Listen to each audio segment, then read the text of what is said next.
welcome new members Brian G and Michael P. Thank you for your support. It is much appreciated. Hello travelers, Boardman21 here, and today's build is the Lightning Meteor. We've been looking for the pieces, we've had the staff fall for over a week now. We finally got the helm, so we were able to put it together and do a build. Now it's nothing super special, it does hit a little bit harder than its brother, the Fire version. It is going to be played as a low life build. You can do some really good damage with it, but it's that same kind of playstyle. You're going to run along, you're going to kind of kite mobs behind you into like a group, and then you throw down a meteor which will hit in a big area and do really good damage. You'll definitely be one-shotting all trash mobs. You can even one-shot some of the rares and empowered. However, when it comes to the high health rares like the bosses or endgame objectives, it's going to take you a few hits to kill them, and Orbis itself will take quite a few hits to kill it, as you'll see in the gameplay. Overall, it is really nice. Now, you can do a little bit more damage with it because when you apply shock, it's going to allow you to take off that resistance, and then you're going to be able to hit a little bit harder than you could with the Fire version. The biggest problems that you have with playing this as a low life version is you are going to have to give up some of your lightning idols for health idols in order to be very viable in the end game, due to the fact that you're wearing so many uniques. You have 𝐒𝐭𝐦𝐧, Last Steps of the Living, a two-handed set staff, and then a helm, so you lose out on quite a bit of int for that base damage. However, it is still very viable, and it is a lot of fun because you get to mess around with a lot of different lightning skills. You can throw Fireball into it. Fireball can have the lightning tag.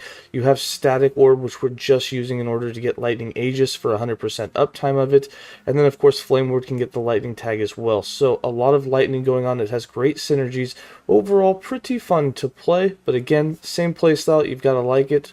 If you don't like it, if you don't like that kiting and just doing a single hit here and there, it can be a little rough. But let's go ahead and get into the skills, the interactions, and just how it all works. For skills, I'm running Static Orb, Fireball, Teleport, Flame Ward, and Meteor. For Static Orb, we have this set up so that it costs as little mana as possible, and we will also get 8 seconds of Lightning Aegis, which means all that we want to do is make sure we cast it once every 8 seconds, or whenever we notice that we take damage and Lightning Aegis falls off. We got 3 points in Forking Surge, 4 points in Static Armor for that 8 seconds of Lightning Aegis, 3 points in Open Circuit, 1 point in Overcharge Detonation, 4 points in Scatter Blast, 1 point in Auxiliary Capacity. Now this says that it adds a 5-second cooldown, but that cooldown actually is only to the actual effect of having a chance to double cast. It doesn't actually add a cooldown to the skill, so you can still cast it more than once every 5 seconds if you wanted to. 1 point in Shocking Conduit, 1 point in Insidious Focus, 1 point in Orbital Fulmination, and then 1 point in Ball Lightning for that negative 22 mana cost, because we don't care whether it explodes or not. We don't care about what damage it does. We just want it to be as cheap as possible so we can cast it, and the actual in-game mana cost of it is reduced down to about 7.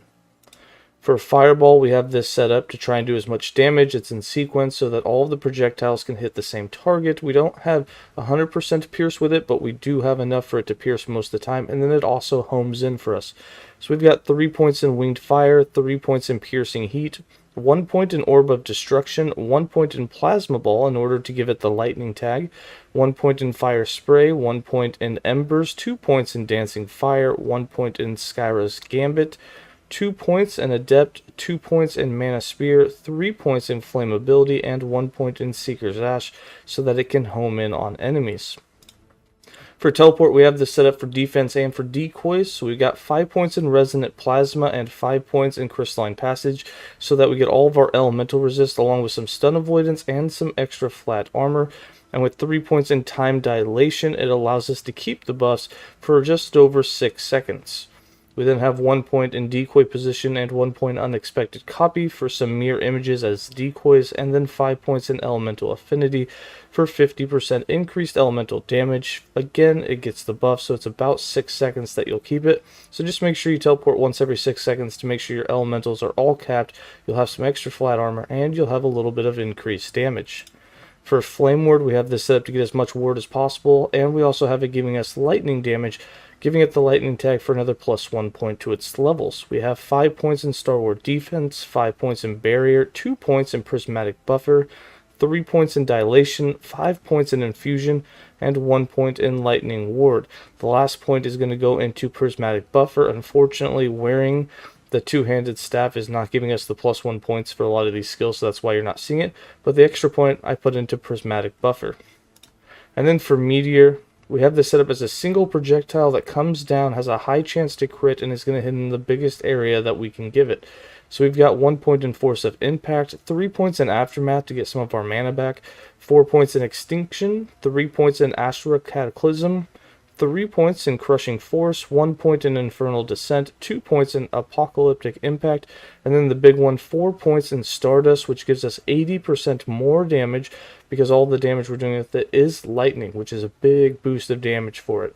For passives, I've got 31 points in the base Mage class with 8 points in Scholar, 8 points in Arcanist, 5 points in Mage Flurry, and 10 points in Knowledge of Destruction.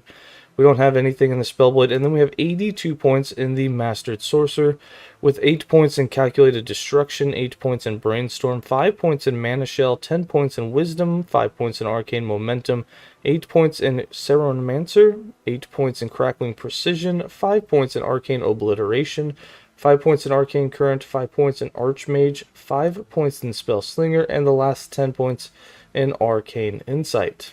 Alright, for idols, items, uniques, and blessings, so there are several different types of uniques you want. So for the 2x2s, you can get increased lightning damage when you have lightning Aegis, which will have 100% uptime on. You can also get increased lightning damage doubled if you have more than 300 maximum mana. Now, while these are really good for a big damage boost, for survivability, you're also going to want the 1x2s with increased and flat health. So you're going to have to mix and match and find where your survivability point is. The higher you push up into empowered content, the more of the life idols you're probably going to want to get even more ward generation per second. For uniques, we are wearing a few uniques. We have the two-handed staff Valitria's Downfall, which is going to give us the Meteor being converted to lightning, and then as a 2-piece set, which we also have her Storm Crown, is going to allow us to get +1 to spell lightning, all lightning skills, and then with the set we also get +1 spell lightning damage per point of intelligence, which is why we're stacking as much intelligence as possible, as it's pure flat damage for us in all of our lightning skills. We also have 𝐒𝐮𝐦𝐬𝐽, and we have Last Steps of the Living, which is pretty normal for a low-life build. This is going to allow us to generate up to a maximum of 35% of our missing health as ward. So at a 1500 health build, you're looking at generating about 500 ward per second, and since we're stacking int, we have lots of ward retention. 500 ward or health per second, which is essentially what you're getting, is a lot, so it is enough to keep your survivability quite high, but again, 1500 health isn't much. You definitely want to aim for about 2000 to 2500 health if you're really starting to push into the higher corruption, which is going to give you closer to about 800 to 900 ward generation per second, which is, you know, twice the survivability. Really going to help you survive a lot more if you have that. For the rest of these that are crafted, I'm just going to hover over them, but basically you want to get intelligence, your resistance, and health on everything that you can get. Then for blessings, I don't have all the exact ones that you should have. We're working into it, but getting increased health, getting your resistances, getting mana, getting a critical strike avoidance. You can go endurance if you want, although it's not going to help you in the low life version, so I would go for armor instead. Those are going to help you survive the most. You can also get lightning resistance shred on hit, which goes along really nicely with shock. Alright, for the character sheet, you can see we have just about 1600 health. We're working towards capping all of our resistance. The elemental is covered, especially when we teleport at least once every 6 seconds. Physical's covered, still working on a little bit more poison, necrotic, and void.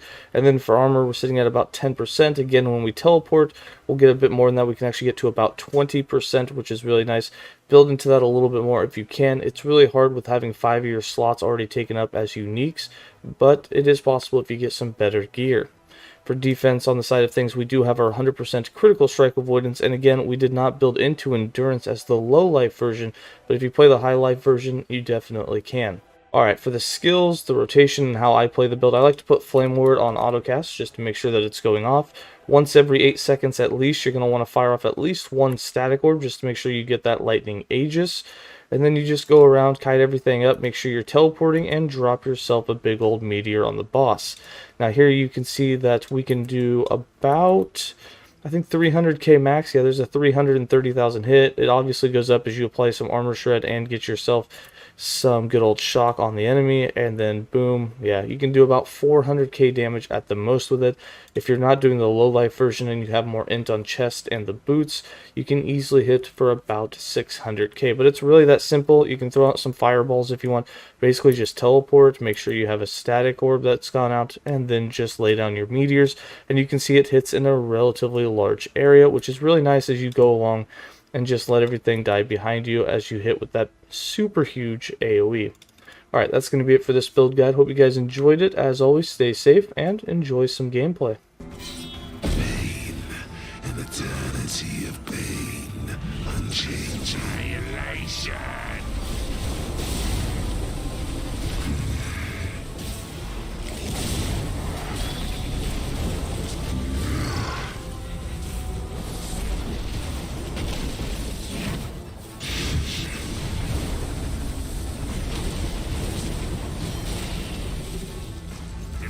Annihilation.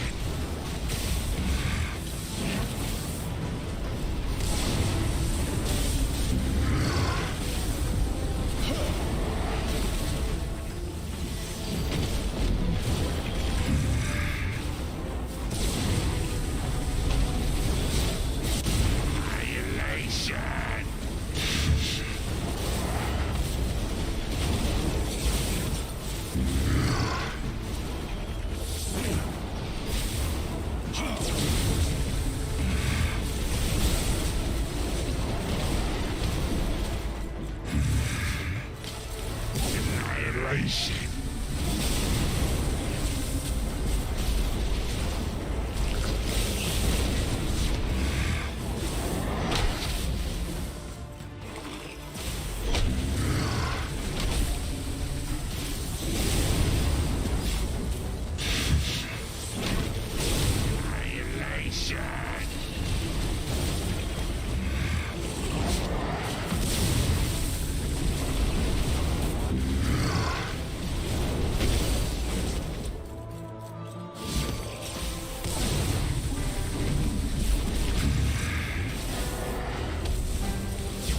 Annihilation.